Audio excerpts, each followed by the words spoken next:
Alifunga safari kutoka Kangemi asubuhi na mapema kufika Westgate, eneo la mkasa. Kauli ya kutoa ni kujitolea ilidhihirika kwenye vikaratasi hivi alivyokuja navyo. Mapochopocho ya kurejesha nguvu ya wale waliokesha hapa wakiwajibika kuhakikisha usalama wa Wakenya waliotekwa. Sababu ya kuwa hapa ni kuja just kupeana ile utu.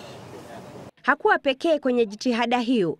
Kundi la Wakenya waliona bora kutoa kidogo alichonacho lilimiminika hapa. Haikujalisha umri au kabila, ila ukarimu na undugu.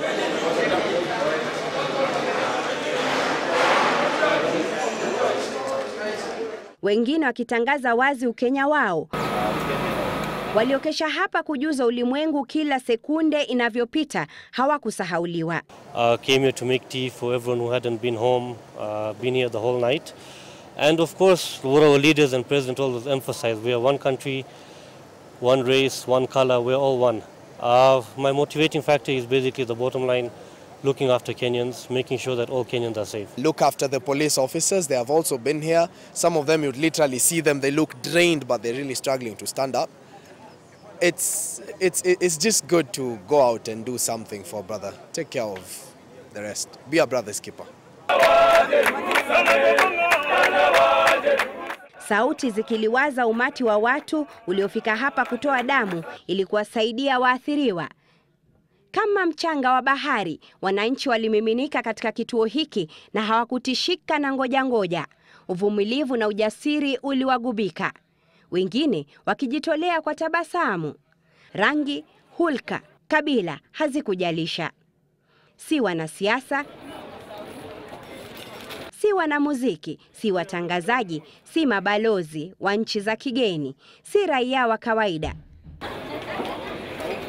Juhudi zao zikidhihirika kwenye meza hii ambapo painti za damu ziliwekwa kabla ya kuhifadhiwa na kusafirishwa ili kuwafikia walioko hospitalini. Wahudumu hapa wakiwa wametoka si Nairobi pekee, bali hata pembe mbalimbali za nchi. Wengine ni baadhi ya walionusurika. Ile kitu imenifanya mimi nikuja hapa ni kudonate blood kwa wale wenye wako Aga Khan, wengine Nairobi Hospital. Pia nao wapate angalau hai yao iendelee kudumu. Wakenya kweli wanapendana. Hiyo ndio ishara ambayo naweza kusema nimeona leo. Tena wanajitolea, wamepeana muda wao. Kila mmoja alitekeleza wajibu wake kwa moyo mmoja. Uchungu wa mama ukiwagusa wawakilishi wanawake bungeni waliofika hapa kuwapa chakula wanaotoa damu. Kwa niaba ya wabunge wa mama katika bunge la 11 tumefika hapa in solidarity with Kenyans. We are very, very impressed at the huge numbers that have turned out, and we thought maybe we should bring something for them to eat, the ones who have already donated.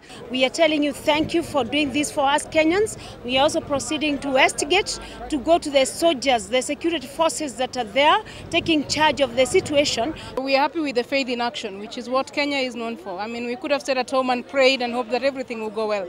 Wahisani walifika hospitalini kutoa misaada ya chakula na hata kusaidia wenzao wawezavyo.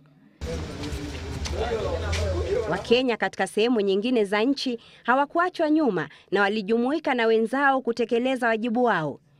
Nchini kote, umati wa wananchi waliungana mikono na kuonyesha udhabiti wa Wakenya. Umati huu uliojitekeza kushikamana na wenzao waliathirika kwenye mkasa ni dhihirisho